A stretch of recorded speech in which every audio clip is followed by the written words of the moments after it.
Bismillah, Assalamualaikum warahmatullahi wabarakatuh.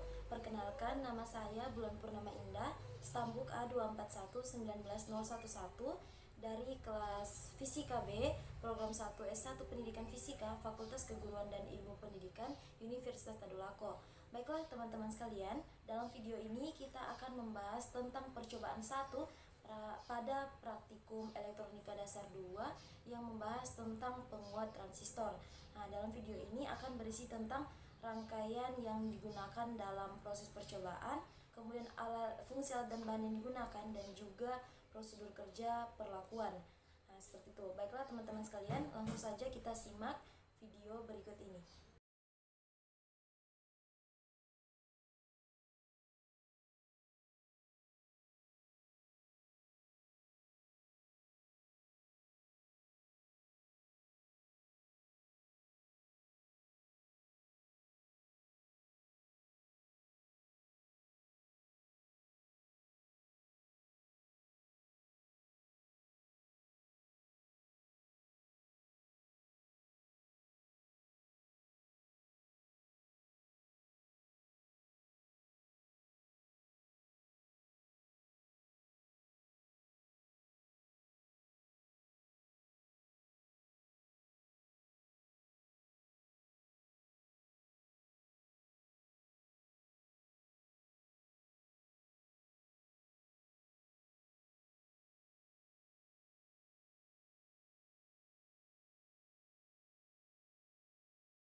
Adapun fungsi alat dan bahan yang digunakan dalam percobaan ini, yang pertama adalah signal generator.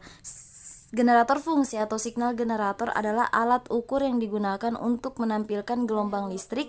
Generator fungsi terdiri dari generator utama dan generator modulasi. Generator utama menyediakan gelombang output sinus, kotak, ataupun gelombang segitiga dengan rangkuman frekuensi 0,01 Hz sampai 13 MHz. Yang kedua adalah osiloskop. Osiloskop merupakan alat ukur elektronika yang fungsinya memproyeksikan bentuk signal listrik agar dapat dilihat dan dipelajari. Pada osiloskop dilengkapi dengan tabung sinar katode. Kemudian, peranti pemancar elektron akan memproyeksi sorotan elektron ke layar tabung sinar katode. Yang ketiga adalah catu daya DC atau power supply. Suatu rangkaian elektronik yang mengubah arus listrik bolak-balik menjadi arus listrik searah. Catu daya merupakan bagian terpenting dalam elektronika yang memiliki fungsi sebagai sumber tenaga listrik. Yang keempat adalah multimeter. Multimeter merupakan sebuah alat pengukur yang digunakan untuk mengetahui ukuran tegangan listrik, resistansi, dan arus listrik. Dalam perkembangannya dapat digunakan untuk mengukur temperatur, frekuensi, dan lainnya. Selanjutnya adalah transistor. Transistor adalah alat semikonduktor yang dipakai sebagai penguat, sebagai sirkuit pemutus, dan penyambung arus, atau disebut dengan switching, stabilitas tegangan, dan modulasi signal. Yang keenam adalah kapasitor. Kapasitor sangat diperlukan dalam suatu komponen elektronika. Kapasitor adalah komponen elektronika yang berfungsi untuk menyimpan muatan listrik. Selain itu, kapasitor juga dapat digunakan sebagai penyaring frekuensi. Kapasitas untuk menyimpan kemampuan kapasitor dalam muatan listrik disebut farad, sedangkan simbol dari kapasitor adalah C. Selanjutnya adalah resistor. Resistor atau hambatan ini merupakan komponen elektronika pasif yang memiliki fungsi guna menghambat serta mengatur arus listrik di dalam suatu rangkaian elektronika. Resistor atau hambatan ini juga memiliki satuan yang disebut dengan ohm. Kemudian yang terakhir adalah kabel penghubung. Kabel penghubung berfungsi untuk menghubungkan arus listrik. Nah, itulah fungsi alat dan bahan yang digunakan dalam percobaan ini. Adapun prosedur kerja dalam percobaan ini, yaitu pada bagian A, pengukuran gain tegangan. Yang kita lakukan yang pertama, aturlah signal generator sebagai berikut. Pada frekuensi 1 kH, bentuk gelombangnya itu sinus, tegangan keluarannya 0 volt dan pelemah min 40 dB. Kemudian kedua, aturlah osiloskop sebagai berikut. Pada saklar AC/DC yaitu DC, sumbu waktu 0,2 ms per div, taraf 0 yaitu bawah, kepekaan vertikal 0,1 volt per div. Kemudian yang ketiga adalah buatlah rangkaian seperti gambar pada 2.1. Yang keempat, ukurlah dengan kanal Y osiloskop. Pada bagian A VE, bagian B yaitu VB, bagian C yaitu VC, bagian D yaitu VBE, di mana VBE itu VB dikurang VE, dan bagian E yaitu dioda basis emitor mendapat panjaran. Yang kelima adalah aturlah signal generator agar mengeluarkan tegangan isyarat sebesar 20 mVpp. Yang keenam, ukurlah nilai-nilai untuk pada bagian A komponen tegangan searah pada V0, bagian B komponen tegangan bolak-baliknya VPP, dan yang ke bagian C yaitu waktu periode isyarat TI. Yang ketujuh, gambarlah pada kertas grafik hasil yang diperoleh dari osiloskop. Kemudian ke-8, ukurlah tegangan keluaran V0. Yang ke-9 yaitu naikkan frekuensi isyarat masukan VI menjadi 200 kHz dengan tegangan tetapan 20 mVpp. Ke-10 yaitu ukur tegangan keluarannya yaitu V0. Selanjutnya pada bagian B yaitu mengukur selisih fase antara signal keluaran dan isyarat masukan. Yang kita lakukan yang pertama adalah atur kembali agar isyarat masukan berfrekuensi 1 kHz. Yang kedua yaitu hubungkan kanal X osiloskop pada tegangan keluaran, kanal Y pada isyarat masukan. Saklar sumbu waktu diletakkan pada X H, saklar AC DC pada AC. Yang ketiga yaitu gambar pada kertas grafik hasil yang diperoleh dari osiloskop. Pada bagian C-nya yaitu pada faktor penguat arus, kita dari hasil yang kita peroleh itu diisi dalam tabel. Itulah materi tentang penguat transistor pada praktikum elektronika dasar 2. Semoga materi dalam video ini dapat bermanfaat untuk saya sendiri dan untuk kita semua. Saya akhiri, sekian dan terima kasih. Wabillahi taufiq wal hidayah. Wassalamualaikum warahmatullahi wabarakatuh.